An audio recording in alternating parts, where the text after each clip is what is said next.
శ్రీ గురుభ్యో నమః. అందరికీ జై శ్రీరామ్. కార్తీక పురాణంలో 6వ రోజు 6వ కథ చెప్పుకుందాం కన్నయ్య. ఒకానొకప్పుడు ఒక పిసరుగుట్టు మొహం ఉండేది అనమాట. కాకి కూడా మంచినీళ్ళు చల్లదు. అలాగే ఎంగిల్ చేత్తో కాకిని ఇసిరితే తరిమితే ఈ అన్నం మెతుకు తినేసి కాకి ఆడ బతికిపోద్దా అనుకునేంత పిసరగుట్ట ఉండేదన్నమాట ఆ ఊర్లో.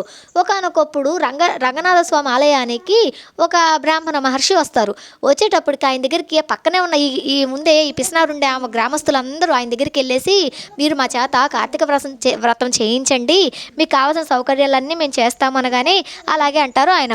కానీ ఒక చిన్న కోరిక ఉందండి మాది. మా ఊర్లో పిసినారు ఉంది. ఇలాంటి పిసినారు అనమాట మా ఊర్లో అందరూ తరించి అది మాత్రం తరించకపోతే ఎలా స్వామి, ఆమెను కూడా అనుగ్రహించండి. ఆమె చాలా పిసినారి, మీరు ఆమె దగ్గరికి వెళ్ళి ఆమె ఖర్చు అంతా మేమే పెట్టుకుంటాం, మీరు మాయ చేస్తారు, మంత్రం వేస్తారు, ఆమెను కూడా ఇక్కడ శ్రీరంగ క్షేత్రానికి తీసుకొచ్చి ఆమె చేత కూడా దీపారాధన చేయించండి కార్తీక మాసంలో అనగానే అలాగే అంటారు. అప్పుడు ఆయన ఆమె దగ్గర పోయేటప్పుడు అమ్మ ఓయో ఓయో పెద్ద రాబాక మా ఇంటి దగ్గరికి, నేనైతే నీకు రూపాయి కూడా ఇవ్వను అనేసి అంటది. నాకు రూపాయి వద్దులే అమ్మ అనేసి అంటే, దానం కూడా ఇవ్వను నేను, బియ్యం కూడా వేయండి నీకు అనేసి అంటది.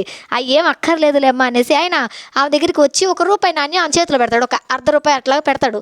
పెట్టగానే ఆ డబ్బులు చూసామా అని చెప్పి కొరంత చల్లబడిపోయామా, సరే అయితే అరగకుండా అరుగుపోయినా అంటది. కూర్చున్న తర్వాత ఆయన ఏమంటాడంటే, అమ్మ మేము ఇక్కడ పక్కన శ్రీరంగ క్షేత్రంలో దీపారాధన చేయిస్తున్నాం, కార్తీక వ్రతం చేయిస్తున్నాము, మీరు కూడా రెండమ్మ అనేసి అంటే, నేను రాను అనేసి అంటే, నువ్వు రా అమ్మ, నీ ఖర్చు అంతా నేనే పెట్టుకుంటా, నువ్వు ఒక్క రూపాయి ఇద్దు, నీకు 3 పూట్ల బో పెడతాను, ఈ మాసం మొత్తం నేను అద్భుతంగా బ్రహ్మాండంగా చూసుకుంటాను. కానీ సరే అయితే పెద్ద అయినా ఎట్లాగో నాకు ఖర్చు తగ్గుతుంది అంటున్నావు కాబట్టి ఖచ్చితంగా వస్తాను అనేసి అంటుంది.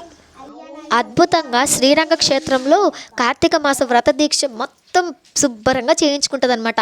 ఈ వ్రతం చేసేటప్పుడు చెప్పిన కథలు అన్నీ ఆమె మనసుకు బాగా హద్దుకుపోయాయి అనమాట. దాని తర్వాత వ్రతం మొత్తం పూర్తయిపోయి కార్తీక మాసం అంతా పూర్తయిపోయిన తర్వాత ఆయన దగ్గరికి వస్తుంది. ఆ బ్రాహ్మణుడి దగ్గరికి వచ్చి, నాయన నా భర్త చనిపోయిన తర్వాత నేను రూపాయి 10 రూపాయి కడుపు కాల్చుకొని మరీ ఎత్తి పెట్టుకున్నాను, ఏది నాతో రాదని తెలియక అన్నీ నాతోనే వస్తాయని మాయలో బతుకుతున్నాను నాయన, నీ అనుగ్రహాన్ని నా మాయ తొలగిపోయింది స్వామి, నేను ఈ కార్తీక వ్రతాన్ని వచ్చే సంవత్సరం కూడా చేస్తాను నాయన అనేసి అంటే, సరే అనేసి అంటే, కానీ నాకు మాట ఇవ్వండి, వచ్చే ఏడాది మీరు ఖచ్చితంగా ఇక్కడికి రావాలి, అలాగే తల్లి అని ఆయన మాటిస్తాడు. తర్వాత చాలా ఎదురు చూస్తుంది వచ్చే సంవత్సరం కార్తీక మాసం కోసం. అలా ఎదురు చూస్తూ ఉండగా రానే వచ్చింది కార్తీక మాసం. అప్పుడు ఆ తల్లి ఆయనకు వినయంగా నమస్కరించి, అందరి ఖర్చు నేనే పెడతాను, అందరినీ నేనే శ్రీరంగ క్షేత్రానికి తీసుకొస్తాను అనేసి కాదన్నద్దని చెప్పగానే అందరు కూడా మౌనంగా ఉన్నారు. ఎందుకంటే ఆమెలో మార్పు రావడమే కదా వాళ్ళకి కూడా కావాల్సింది. అప్పుడు ఆమె అంతా ఖర్చు పెట్టి అందరి చేత అద్భుతంగా నదీ తీరం దగ్గర దీపాలు పెట్టించింది. లక్షణంగా వ్రతం మొత్తం పూర్తి చేయించింది తల్లి.